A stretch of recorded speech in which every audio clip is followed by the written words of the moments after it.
En el día de hoy vamos a estar predicando con el título de la prédica: confrontación, castigo y gracia.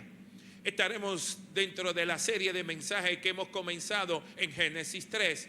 La semana pasada el predicador invitado trató el texto desde Génesis 3:1 hasta el 7, hablando del pecado de Adán y Eva. Vimos la semana pasada cómo el pecado inició y afectó toda la raza humana, cómo el pecado produjo un acontecimiento mayúsculo que marcaría un antes y un después. En el tema que veremos en el día de hoy tiene que ver con las consecuencias del pecado y cómo se manifiesta aún en medio de estas consecuencias la gracia de Dios frente a la caída del ser humano. Veremos al estudiar el texto que cuando el pecado se manifiesta nos hace escondernos de Dios. Él nos sale al encuentro, nos confronta en medio de nuestras situaciones, nos hace responsable de nuestros actos, nos disciplina, pero aún en medio del juicio, en medio del castigo, siempre Dios manifiesta su gracia benhechora y abre un camino hacia lo que es la redención del hombre. No busca que el hombre se mantenga caído, sino que pueda ser redimido a través de los medios que Él proporciona. Veremos en el día de hoy que hay momentos en la vida en que preferimos humanamente escondernos. Nos escondemos cuando hemos cometido un error del cual nos avergüenza. Nos escondemos cuando hemos pecado contra alguien.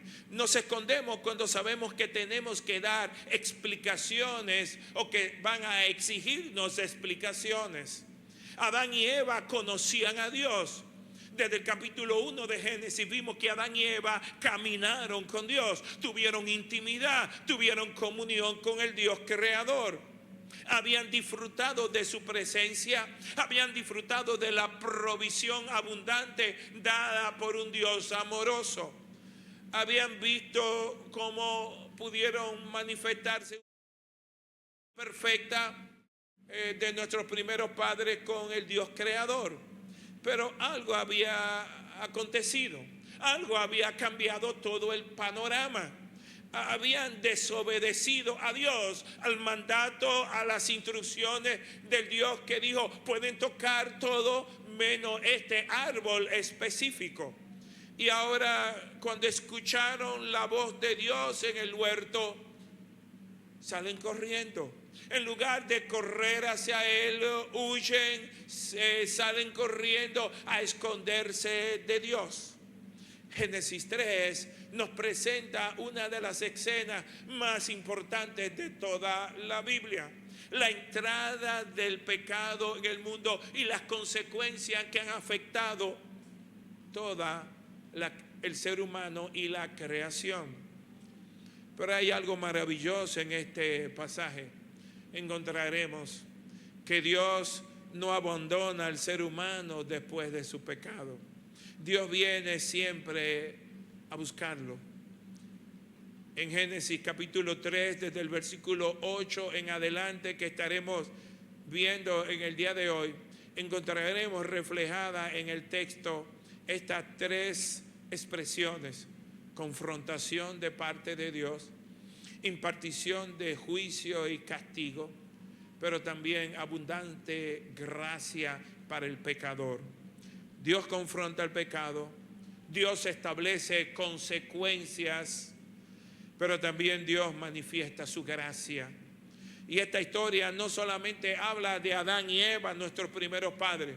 Esta historia habla de nosotros. ¿Por qué? Porque nosotros, al igual que Adán y Eva, pecamos. Le fallamos a Dios y exhibimos el mismo comportamiento fallido. Vayamos por favor a Génesis 3:8. La Biblia dice así: Y oyeron la voz de Jehová Dios que se paseaba en el huerto al aire del día. Y el hombre y su mujer se escondieron de la presencia de Jehová Dios entre los árboles del huerto. Esta primera porción la hemos titulado El pecado produce vergüenza y nos hace escondernos de Dios. Qué escena tan diferente. Dios viene al huerto como solía hacer. La voz de Dios se escucha, pero Adán y Eva no salen a recibir al Dios con el cual habían tenido un largo tiempo comunión. Se esconden. Y la pregunta es, ¿por qué se esconden? ¿Por qué ahora? ¿Qué sucedió? ¿Por qué se están escondiendo de Dios? ¿Por qué este comportamiento? Porque el pecado había producido algo que antes no existía en la raza humana. Y eso se conoce con una palabra: culpa. Se sentían culpables. En Génesis 2 estaban desnudos y no sentían vergüenza. Ahora, después de pecar, sienten vergüenza. El pecado cambió la manera en que ellos mismos se veían a sí mismos. Y también el pecado cambia la manera en cómo ellos ven a Dios y cómo se sienten al tratar a un Dios santo. Imagínense, hermanos, que el pecado lo trastorna absolutamente todo. Entorpece y trastorna las relaciones, todo tipo de relaciones. Imagínense un niño que rompe accidentalmente un objeto muy valioso en la casa. Y este objeto pertenece al padre. Este objeto es muy apreciado por el padre de la casa. Antes de romperlo, el niño escuchaba y amaba cuando llegaba el padre a la casa. El niño corría hacia el encuentro con el padre. Pero ahora, cuando él ha roto algo de valor para el padre, al oír los pasos del padre, el niño se esconde. ¿Por qué? Los pasos no cambiaron en la habituada llegada del padre a la casa. El padre no cambió, el que cambió fue el hijo. ¿Por qué? Porque así es el proceder de nosotros cuando fallamos. Muchas veces cuando pecamos pensamos, ya Dios no me quiere. Pero la realidad es que el pecado ha producido en nosotros un fenómeno llamado vergüenza, unido a otro llamado temor. Por eso muchas personas, después de fallar, dejan de orar, aún siendo cristianas. Cuando pecan, se sientan cuando llegan a la iglesia, de la mitad de la iglesia para atrás. Ay Dios, ¿cuántos se sientan atrás? Algunos lo hacen huyendo del sonido o del frío, y otros lo hacen para estar lo más alejado de la presencia de Dios. Es un efecto psicológico de trasfondo espiritual. Algunos dejan de congregarse cuando están en pecado, dejan de leer la Biblia, dejan de buscar a Dios. No porque Dios haya decidido dejarlos o dejar de buscarlos, sino porque ellos se están de alguna manera escondiendo. ¿Cuánto están entendiendo? El segundo aspecto que vemos es que Dios sigue buscando al pecador. Vayamos a Génesis 3:9. Mas Jehová Dios llamó al hombre y le dijo: ¿dónde estás tú? Esta pregunta es extraordinaria. Dios pregunta: ¿dónde estás? Dios sabía perfectamente la geolocalización de Adán. Él sabía perfectamente dónde está. Él sabe perfectamente dónde está cada ser humano en la faz de la tierra. Miles de millones de seres humanos. Él sabe exactamente dónde está y qué están haciendo. Dios no lo hace porque necesita más información. Hello. Dios lo hace para confrontar a Adán. Dios sabía dónde estaba Adán. El Dios omnisciente lo sabe todo, pero Dios quería a Adán enfrentarlo con su condición caída. No pregunta dónde estás físicamente. La pregunta real para Adán es: Adán, ¿dónde estás ahora espiritualmente? Antes estabas conmigo, ahora estás escondido.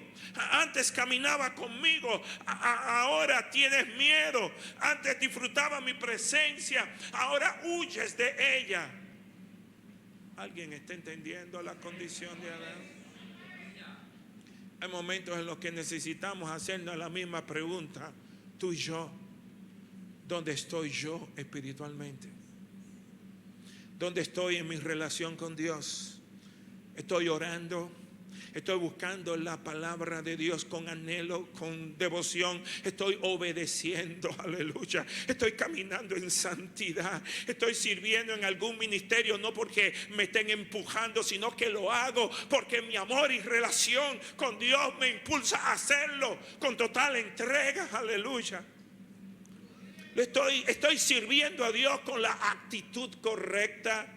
Estoy creciendo espiritualmente. Soy mejor creyente que el año pasado, que hace 5 años, que hace 10 años. Hello. Porque es posible estar sentado en una iglesia y estar lejos de Dios espiritualmente hablando.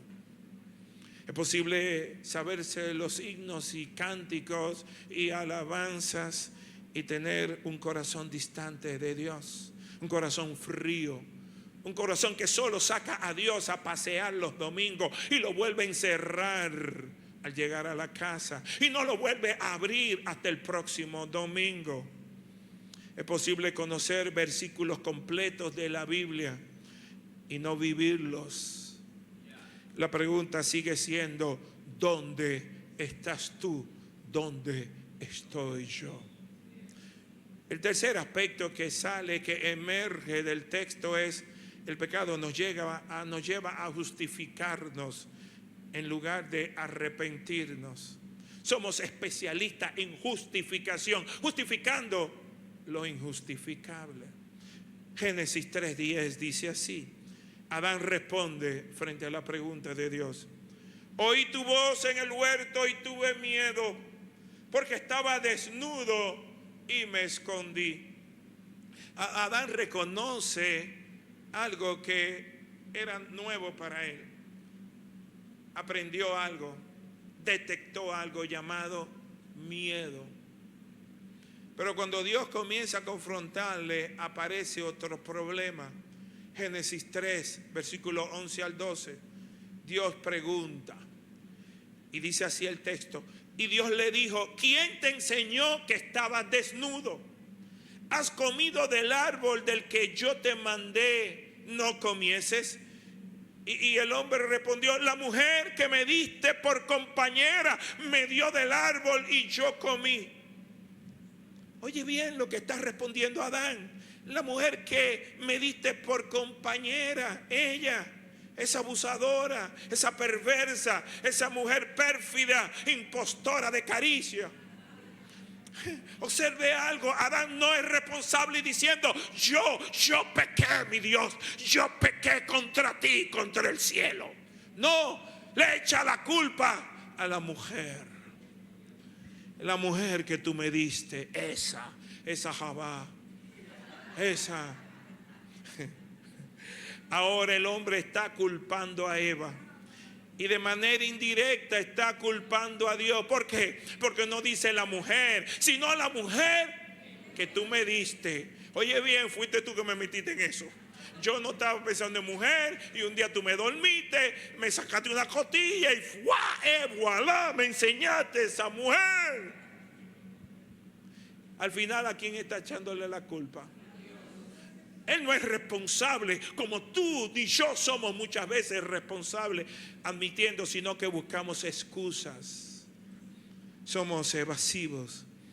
El hombre está culpando a Eva. De manera indirecta está culpando a Dios mismo.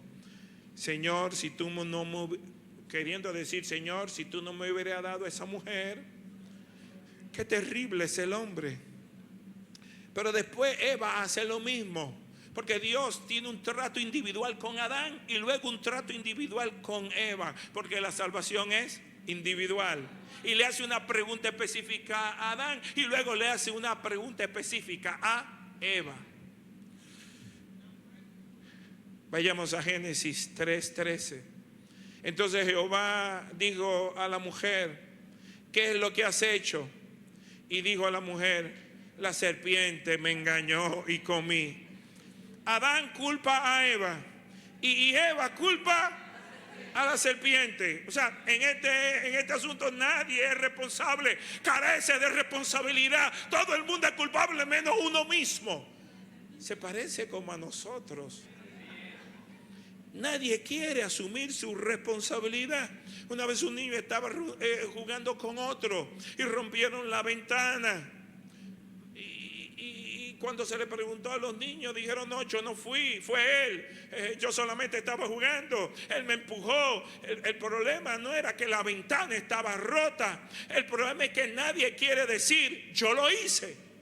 Eso exactamente es lo que está pasando, lo que produce el pecado. El pecado hace que no seamos sinceros, que no seamos responsables. Un buen padre va a enseñar desde pequeño al niño a admitir su culpa, admitir su responsabilidad, para que sea un ciudadano, un hombre, una mujer responsable. Hermanos, nosotros somos especialistas profesionales, graduados de la Universidad de la Vida en evadir responsabilidades. Decimos una serie de excusas a la hora de ser confrontados. Yo reaccioné así porque me provocaron. Yo te di una pecosa porque que tú me provocaste. No está justificado. Nunca ha estado justificada la violencia. Otros dicen: yo mentí porque era necesario, no tenía ningún remedio, tuve que mentir, no tenía opción. Sí había opción, decir la verdad. Yo hablé mal porque la otra persona comenzó. Aunque otra persona haya comenzado, tú no tenías que imitar su conducta de error. Yo hice esto porque todo el mundo en el barrio lo hace, porque todo el mundo en la escuela lo hace, porque todo el mundo en el barrio lo hace. No tenías que hacerlo, te estás justificando. Pero el verdadero arrepentimiento comienza cuando dejamos de señalar a otros y señalamos hacia nosotros mismos, y podemos ser sinceros con nosotros y sinceros con Dios y decir: Señor, yo pequé, yo asumo mi responsabilidad, y a su nombre. En cuarto aspecto, vemos que el pecado siempre tiene consecuencias. En Génesis capítulo 3, a partir del versículo 14, veremos que hay consecuencias sobre la serpiente, sobre el hombre, sobre Adán. Génesis 3:14 nos dice que la serpiente es juzgada. La Biblia dice así: y Jehová Dios dijo a la serpiente: por cuanto esto hiciste, maldita serás entre todas las bestias y entre todos los animales del campo. Sobre tu pecho andarás. Parece que caminaba bien. Y polvo comerás todos los días de tu vida. Dios pronuncia juicio severo sobre la serpiente. Pero inmediatamente después de este juicio que maldice a la serpiente, no maldice al hombre, pero sí al animal, aparece el versículo 3:15, que es la promesa grandiosa, gloriosa de un redentor. Vayamos a Génesis 3:15, que es el versículo más fundamental de todo Génesis. La Biblia dice así: y pondré enemistad entre ti y la mujer, y entre tu simiente y la simiente suya, y ésta te herirá en la cabeza, y tú le herirás en el calcañar. Este versículo es conocido como el protoevangelio, es decir, el primer anuncio del evangelio, el evangelio en ciernes.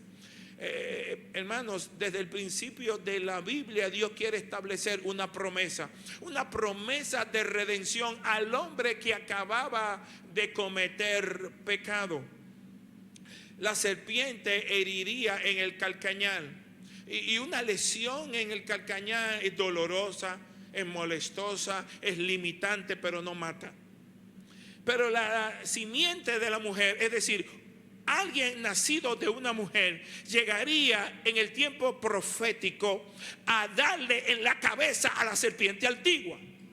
Hay una batalla, habrá una batalla fuerte, una batalla espiritual, pero el resultado final está ya anunciado. La serpiente antigua será derrotada. Para los cristianos, esa promesa se encuentra su cumplimiento completo, su cumplimiento definitivo en la cruz del Calvario, cuando nuestro amado Jesús muere por los pecados, paga por los pecados, pero resucita al tercer día, y a su nombre.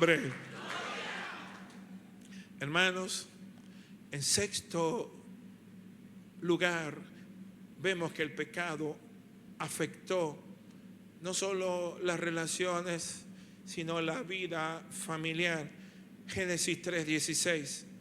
A la mujer dijo: multiplicaré en gran manera los dolores en tus preñeces. Con dolor darás a luz los hijos, y tu deseo será para tu marido, y él se enseñoreará de ti. Dios habla directamente a la mujer y describe las consecuencias de la caída. La relación entre el hombre y la mujer a partir de este momento quedaría marcado por serias diferencias. Habrá conflicto en las relaciones entre el hombre y la mujer, habrá dolor, habrá desorden. Viene una distorsión del hombre al abrazar el machismo, y una distorsión en otro polo, en otro extremo de la mujer al abrazar el feminismo. El pecado no afecta únicamente nuestra relación vertical con Dios. El pecado va a afectar nuestra relación horizontal con los demás seres humanos. Hermanos, cuando el pecado entra a una familia, aumenta el conflicto. Cuando el pecado se manifiesta en el seno de un hogar, aparece el egoísmo. Mi carro, mi casa, mi cuarto. Esto lo hice yo. Tú no hiciste nada.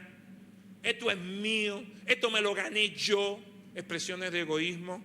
Disminuye el perdón, la capacidad de reconciliación. Cuando hay pecado, crecen las heridas de todo tipo, heridas emocionales, marcas emocionales. Cuando hay pecado, aparecen palabras que destruyen a otros. Cuando hay pecado, se rompe la confianza, se desvanece la transparencia. Por eso necesitamos que Cristo transforme los hogares, que Cristo sea el centro de nuestro hogar. Necesitamos invitar a Jesús a nuestras casas. Necesitamos invitar a Jesús al matrimonio. Necesitamos invitar a Jesús a nuestro hogar. Cuando observamos matrimonios donde hubo juramento de amor para toda la vida y terminaron en divorcio, siempre hay pecado.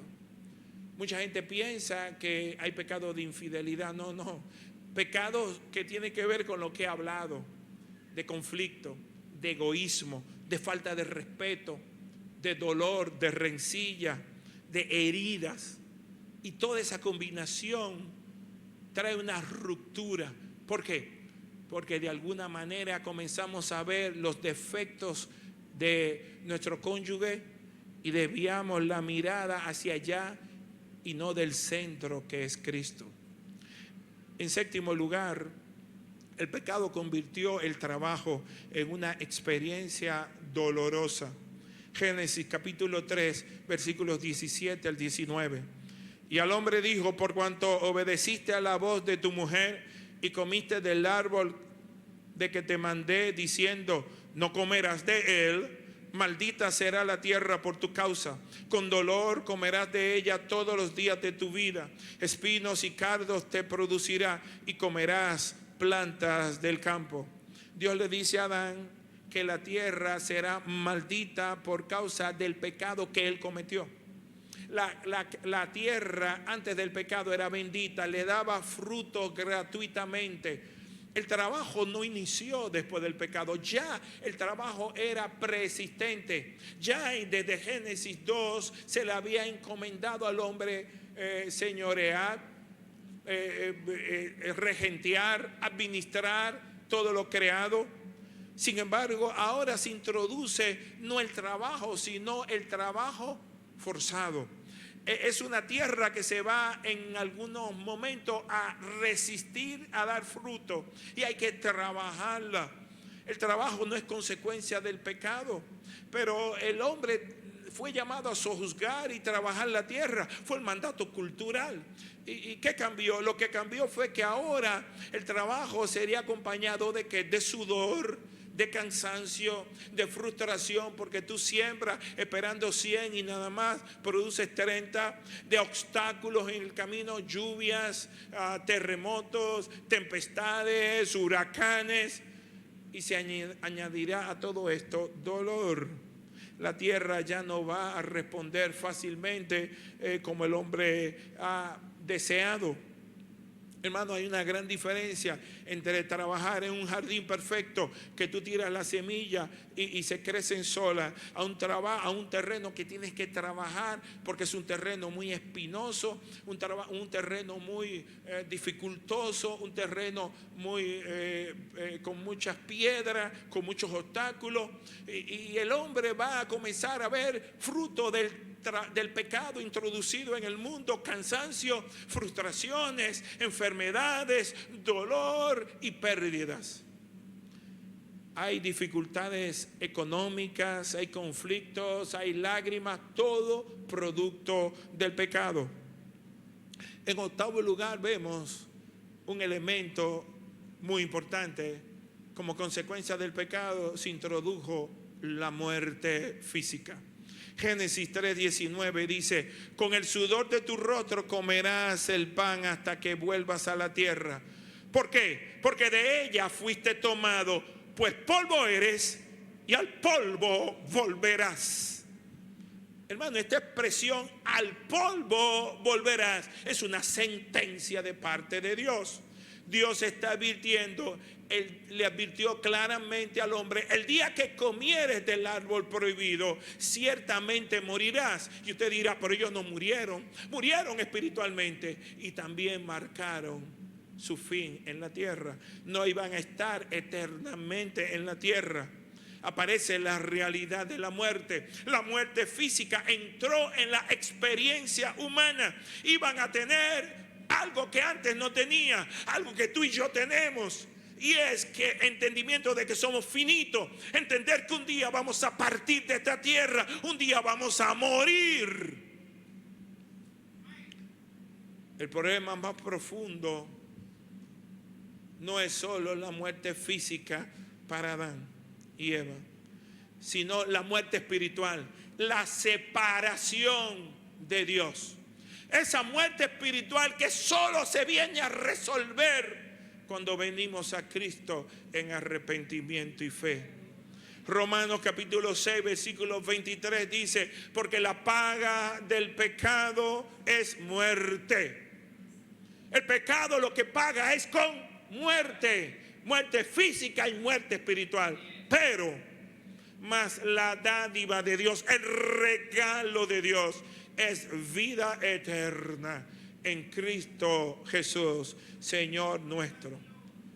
La paga del pecado es muerte, y por el otro lado el regalo de Dios es vida eterna. Debes de elegir entre seguir el curso del pecado o elegir la vida que Dios te da por medio de Cristo y su sacrificio en la cruz del Calvario.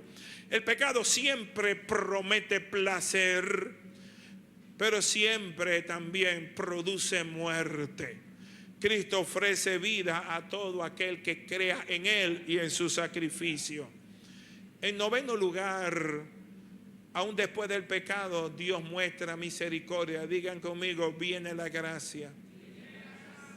Ahora llegamos a uno de los detalles más hermosos del pasaje. Génesis 3:21. Y Jehová Dios hizo al hombre y a su mujer túnicas de pieles y los vistió. Digan conmigo: los vistió. Qué maravilloso es nuestro Dios. Qué amoroso y detallista es nuestro Dios. Adán y Eva habían intentado cubrir su vergüenza con hojas, pero Dios le proporciona ahora una cobertura. Digan conmigo, cobertura. Hermano, tú y yo necesitamos espiritualmente al día de hoy la cobertura de Dios en todo lo que hacemos. Al entrar y salir de nuestras casas, necesitamos cobertura divina. Hermano, es una imagen poderosa de la gracia operativa de Dios. Ellos intentaron resolver su problema con soluciones transitorias, temporales, porque una hoja iba a desvanecerse y iba a necesitar otras hojas. Pero Dios les proporcionó una cobertura. Esto anticipa el principio bíblico de que el pecado necesita ser cubierto. Hagan así, cubierto, digan. El pecado necesita ser cubierto mediante un sacrificio. Por eso al leer esto, estando ellos en el desierto, al recibir esta revelación, Moisés, y entregársela a quien iban con ellos, los sacerdotes, ellos podían entender, wow, por eso es que tenemos que hacer sacrificio para cubrir el pecado, hasta que venga en aquel día el Cordero de Dios que quita el pecado del mundo, el cual es Cristo Jesús, Señor nuestro. El ser humano necesita cubrirse aún al día de hoy, pero no con lo que el hombre busca cubrirse para aparentar lo que no es. La religión no puede darte cobertura. Las buenas obras, la apariencia, el dinero, la posición social, el prestigio, los títulos, la reputación, no. Nada de eso puede quitarte culpa. Lo único que puede darle solución a tu vida de pecado es una persona. No es algo, es una persona. Y su nombre es Jesús. Y su nombre es Jesús, llamado el Cristo. Aleluya. En 10º lugar, Dios expulsa al hombre del huerto. Los últimos versículos que vamos a tratar están en Génesis capítulo 3, versículos 22 al 24. Y Jehová Dios dijo, y dijo Jehová Dios, he aquí el hombre es como uno de nosotros. Está hablando la Trinidad de Dios, sabiendo el bien y el mal. Ahora pues, que no alargue su mano y tome también el árbol de la vida y coma y viva para siempre. Y lo sacó Jehová del huerto de Edén para que labrase la tierra de que fue tomado. Echó pues fuera al hombre y puso al oriente del huerto de Edén querubines y una espada encendida que se revolvía por todos los lados para guardar el camino del árbol de la vida. Finalmente Adán y Eva son expulsados del jardín del Edén.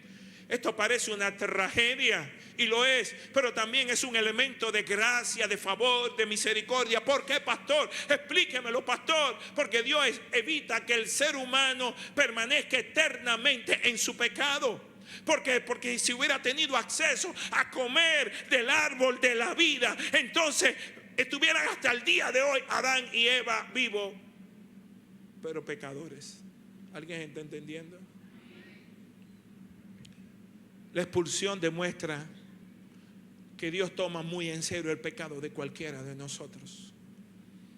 Los querubines guardan el camino, y desde ese momento comienza la historia que atraviesa toda la Biblia, desde Génesis hasta Apocalipsis.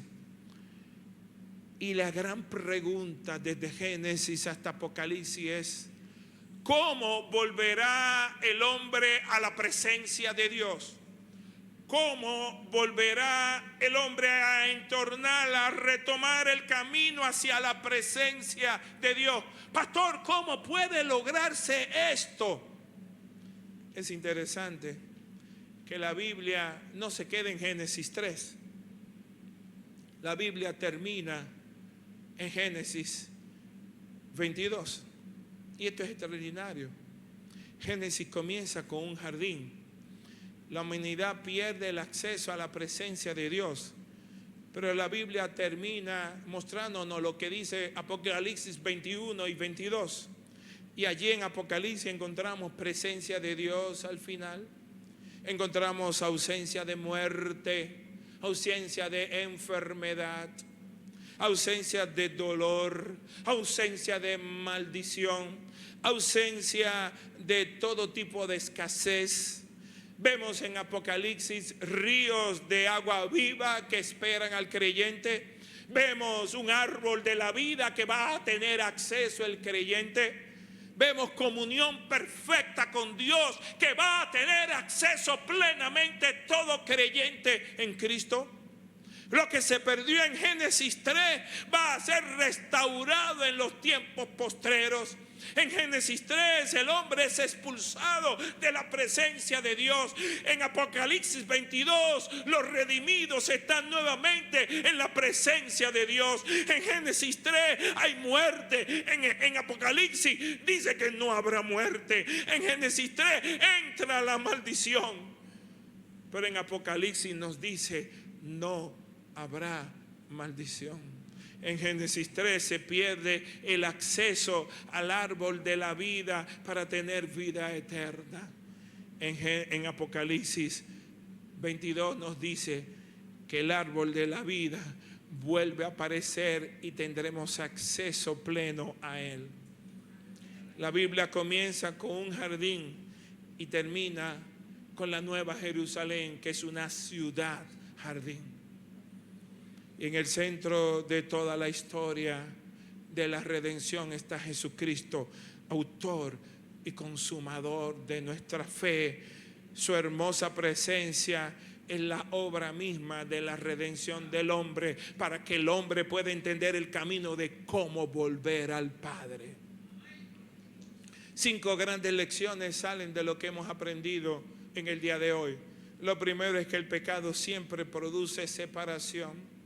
Lo segundo es que el pecado siempre hace que la gente se esconda y viva doble vida y viva sin ningún tipo de transparencia.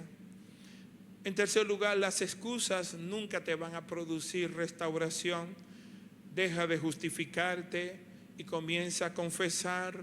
Proverbios 28:13, recordemos que dice: el que encubre su pecado no prosperará, mas el que lo confiesa y se aparta alcanzará misericordia. En cuanto lugar, el juicio de Dios no elimina su misericordia. Dios juzga porque es santo y justo, pero siempre nos deja una puerta para la misericordia, para el perdón, si hay arrepentimiento. La historia no termina en Génesis 3. El mundo caído está como está el día de hoy, lleno de odio, de amargura, de falta de amor, de todo tipo de pecado, donde a lo malo se le llama bueno y a lo bueno se le llama malo. Adán desobedeció, pero Cristo, el postrer Adán, obedeció. Adán trajo muerte, pero Cristo trajo vida y está en acceso para ti y para mí. Adán se escondió, pero Cristo vino a buscar y a salvar lo que se había perdido. Adán fue expulsado del jardín, pero Cristo abre nuevamente el camino de acceso a Dios, al Padre, para que tú y yo podamos tener total relación con Dios. Cristo hace posible lo que tú, a través de tus medios, no lo puedes hacer posible. La gran pregunta para ti y para mí es: ¿dónde estás tú? Vuelvo a repetirlo. ¿Dónde estás tú? ¿Dónde estás tú espiritualmente? ¿Cómo estás tú espiritualmente frente a Dios? ¿Dónde estás tú? Ya no se lo dice a Adán, ya se lo dice a ti, ciudadano del siglo XXI. ¿Dónde estás tú? Pongámonos sobre nuestros pies.